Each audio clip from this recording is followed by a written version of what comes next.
Please join me in welcoming the CTO of Dream Sports, Amit Sharma, for his address on AI in sports. Hi, my name is Amit Sharma. I am CTO of Dream Sports. At Dream Sports, over the last decade or so, we've invested deeply in AI, ML, and have seen incredible results.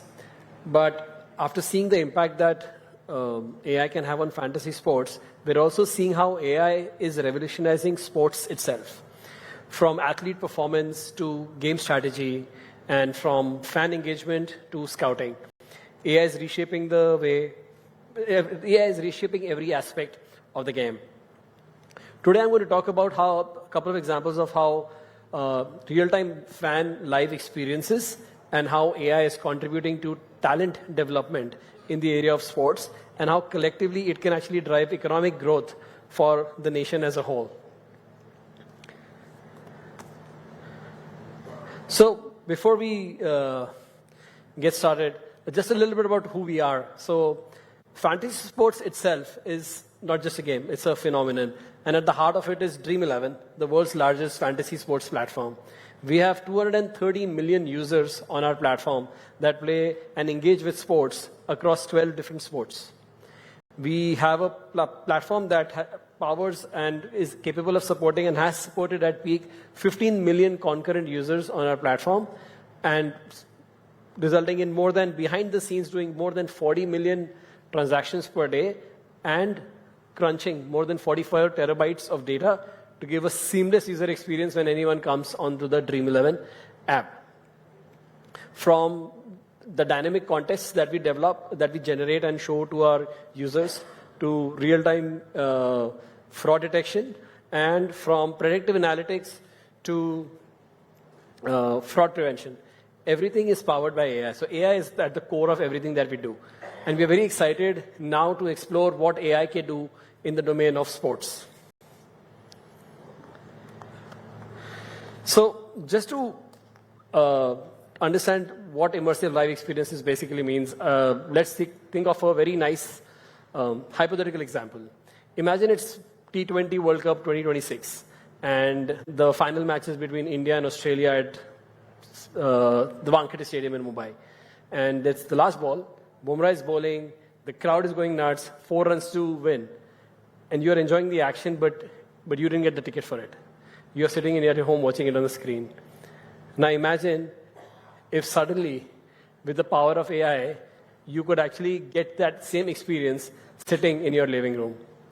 Virtual stadiums are bringing the fan experience, this kind of live experiences, closer to you and bringing it to the fan wherever you are. With AI-powered virtual stadiums, you get to choose your seat in the stadium wherever you want to sit. You get to see the match in the view that you want. Do you want the view from the dugout? Do you want the view that the umpire sees? Or do you want a view when Bumrah is actually bowling right at the batsman? Do you want that view? And then you combine that with the 360 surround sound of the stadium. And at the end of the day, you have AR overlays on top of what you're actually seeing. That gives you real-time stats, that gives you win probabilities, and gives you ball tracking. The experience of visualizing and watching a game would never be the same. And this is just one aspect of how virtual stadiums and AR/VR can transform. But what about passive viewing? What if you're actually watching the game and then you get lots of highlights when you watch real life? But what if these highlights are personalized for you? AI can understand you completely and give you the sports insights that you want to see. Can give you the highlights that are custom developed just for you based on your favorite players or things that you like to see. How about your second screen experience? Dream 11, the fantasy sports platform itself, is a perfect example of a second screen experience which lets you engage with the sports a lot more while watching a game. But how about having a second screen where you can have things like you play prediction games on top of the game that is going on in real time, they update. What if there are polls that are generated? All these are powered by AI and can really enhance the experience of a fan when they're actually engaging with the real world game. And what we're talking about now is not a distant future. Like, just to give you a couple of examples, in the US, in NBA, in 2024 in the All-Stars game, they already experimented with this. They had 110 cameras in a basketball court, and created a view and customized a viewing experience for all the fans that were not present in that court to watch that game at that point of time. So these explorations across different sports have already started, and it very soon I think is going to be translated into cricket as well. F1 already does this. It uses AI to actually use very personalized highlights as well as very personalized views for each and every user. Gives you the prediction of the races. It gives you the views from what the driver sees, and gives you all kinds of stats that you are actually very interested in. The same thing is applied to cricket as well. So the real-time win predictor that you see on the screen during IPL games, etc., is actually powered by AI. That is in real-time crunching the data, crunching historical data, as well as live situation to predict the probability of who's going to win the match. But I want to talk about this. Talent development is where the true story of AI actually begins. And I want to again talk a little bit about something that's very important to India as a country. Let's talk about scouting. AI-driven scouting platforms today have the ability to discover, nurture, and develop athletes like never before. So the way it works is you analyze match footage, you analyze biometric patterns, as well as technical movements of players, and identify talent in various underserved regions where earlier no one would reach. This actually kind of levels the playing field. It removes biases, and suddenly it gives the sports federations a much larger pool of talent to pick their players from. Again, think of a scenario where in today's day and age, maybe in a small city in Jharkhand, a boy is playing football. He's like, but there's no scouts in the stadium. How do we discover this player? But now there are AI-powered cameras that are tracking his dribbling efficiency, his acceleration bursts, his passing accuracy. And the same systems are generating reports.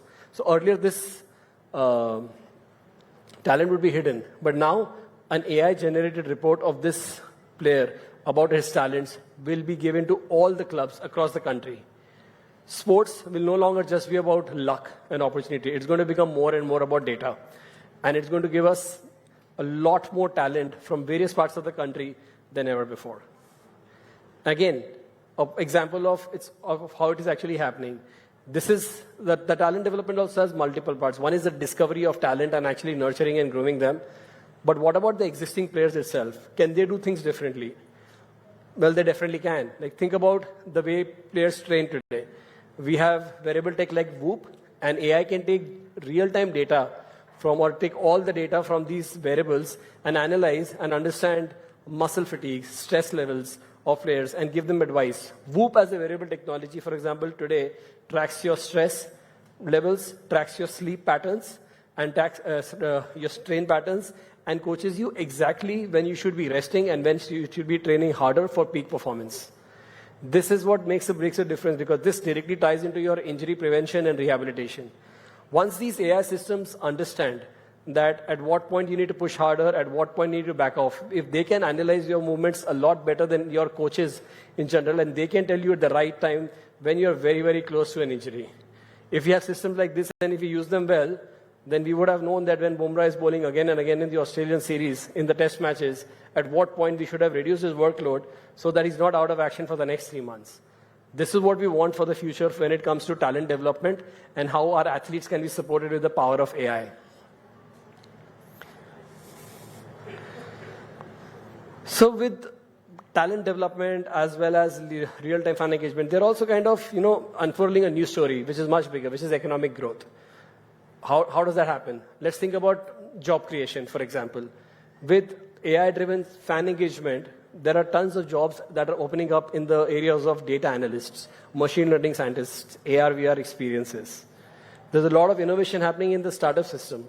A lot of startups are being formed each and every day in the sports tech domains of variables, or as I said, scouting platforms, or for tooling that's needed for broadcasting. It's fostering a new wave of entrepreneurship and innovation in this domain. You can have you can have a public and a private partnership. So what can happen is states can partner with private tech platforms and invest in grassroots tournaments, can invest in youth programs, and can invest in, again, using the same technologies to track, to identify, and scout players from different districts. This will result in a lot of representation across the country.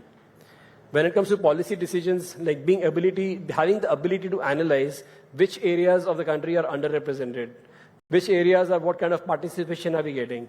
So when you're making decisions about funding and expansion and investing into various areas, you make data-driven decisions in those areas.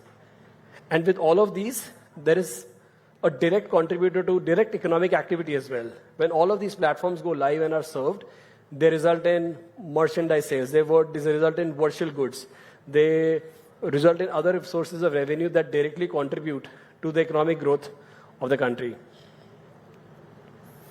Again, there are a couple of examples. We're talking about Huddle. Huddle is a tool that is very famous, global tool again, which is very proficient in analyzing match footage and has directly resulted in a lot of new opportunities created for people, because with tools like Huddle, scouting, for example, becomes very democratized. So new and new people are coming in the areas of sports analytics. New jobs are getting created across the globe where people are using tools like Huddle and starting new careers. Similarly, Viscot. Viscot is similar scouting platform that is available out there. So all the football academies, a lot of football academies and clubs across Europe are now using Viscot and using it for scouting across different countries. What happens is, because of tools like this, there are new jobs around sports analytics and other domains that are opening in smaller cities across the globe, which probably would not have been possible because the infrastructure that is needed at that point is not there. But with these kind of tools, new jobs and new opportunities are being created in various corners of the globe.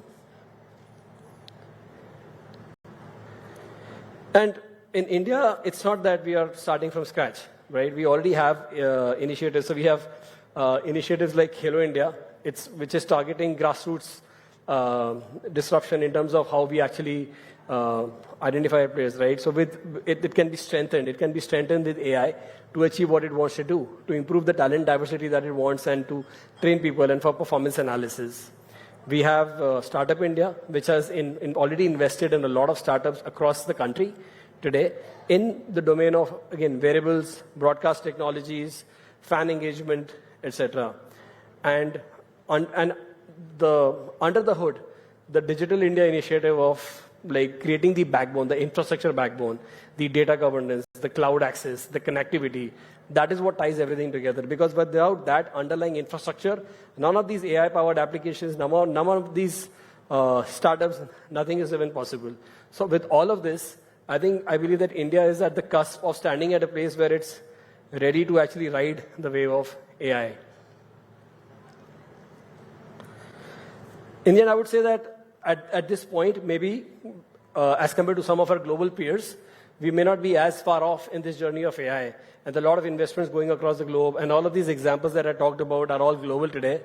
But I think with India's scale, ambition, talent, etc., I think we have the ability to actually not even catch up with those global pioneers, but also be leading the way eventually in this AI transformation in the field of sports. Thank you. That's all I had.